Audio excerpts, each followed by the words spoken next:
Updates at pinakahuling mga usapin sa mundo ng palakasan. Atin ang pakinggan dito sa Ang Pilipinas Ngayon. Magandang araw.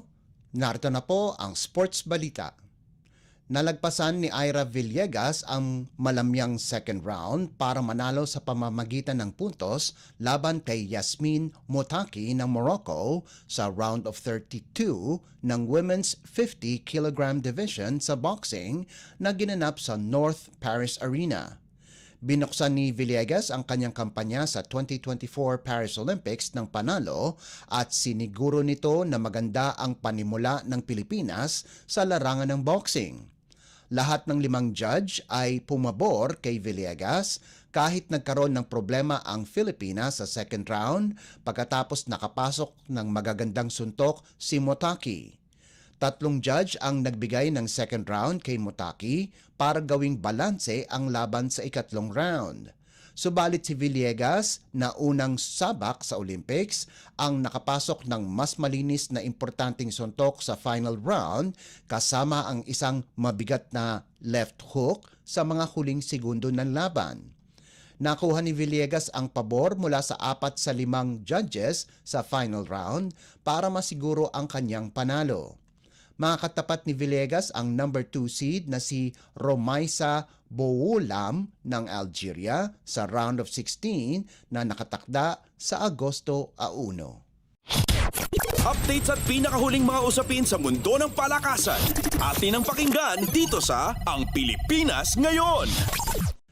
Samantala, sisimulan na din ng mga Tokyo Olympic medalist Nesty Petesio at Yumir Marshall ang kanilang kampanya para sa minimithing gintong medalya sa 2024 Paris Olympics kung saan pangarap nilang malagpasan ang kanilang nakuhang medalya 3 taon na ang nakalilipas.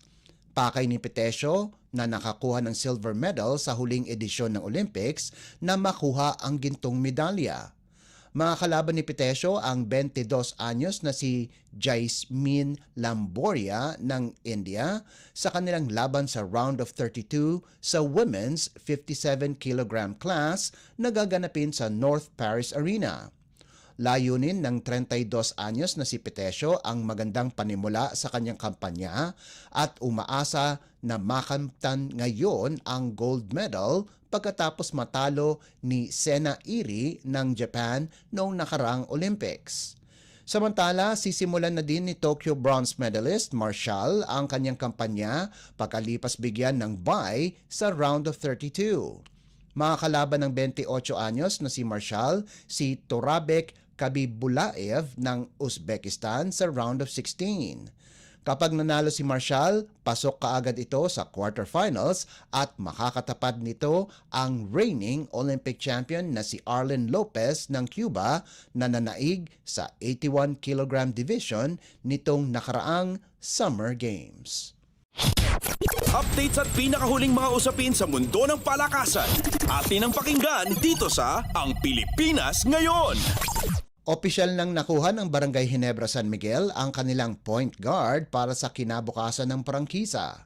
Ang koponan na minamandohan ni head coach Tim Cone ay opisyal nang pinapirma ang kanilang 2024 PBA Rookie Draft 3rd overall pick na si RJ Abarientos sa 3 taong kontrata. Si Abarientos na kamakailan lamang ay naglaro para sa Strong Group Athletics Philippines na nagtitulo sa 43rd William Jones Cup, ang isa sa 4 na rookies na kinuha ng Gin Kings sa katatapos lamang na rookie draft kasama sina Paul Garcia, Didat Hanapi at Paulo Hernandez. Subalit pinadala na sina Hanapi at Hernandez sa Terra Firma Jeep para sa second round pick sa susunod na rookie draft.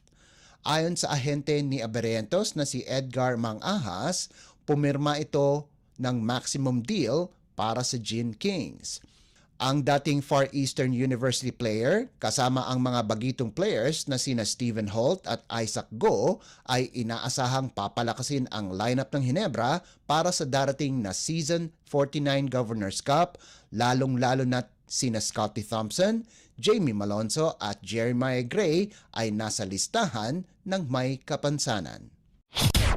Updates at pinakahuling mga usapin sa mundo ng palakasan. Atin ang pakinggan dito sa Ang Pilipinas Ngayon. At yan ang pinakahuling balita sa larangan ng palakasan. Para sa Radyo Pilipinas World Service, ito po si Leo Magpayo. Magandang araw. Updates at pinakahuling mga usapin sa mundo ng palakasan. Atin ang pakinggan dito sa Ang Pilipinas Ngayon.